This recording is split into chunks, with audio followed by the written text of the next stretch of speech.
പ്രാർത്ഥിക്കുന്ന ദൈവപൈതനെ ബലപ്പെടുത്തുന്ന ഒരു ദൈവം, പ്രാർത്ഥിക്കുന്ന ദൈവപൈതനെ തള്ളിക്കളയാത്ത ദൈവം, പ്രാർത്ഥിക്കുന്ന ദൈവപൈതനെ താങ്ങുന്ന ദൈവം.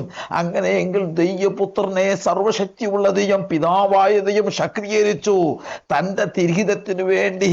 അതാ പിതാവിൻ്റെ കരങ്ങളിൽ പുത്രൻ നോക്കിയെ തന്നെ സമർപ്പിച്ചു.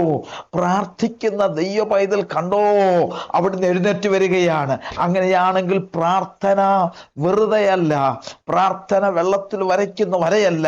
പ്രാർത്ഥിക്കുന്ന അനേക ഭക്തന്മാരെ മനസ്സിലാക്കാൻ കഴിയുന്നുണ്ട്. ഒത്തിരി പേരെ പ്രാർത്ഥിക്കുന്ന ആൾക്കാരെ കാണുന്നുണ്ട്. ഞാൻ ഓർപ്പിച്ചതുപോലെ അന്ന പ്രാർത്ഥിക്കാൻ തുടങ്ങി, ശമൂവേൽ പ്രാർത്ഥിക്കാൻ തുടങ്ങി.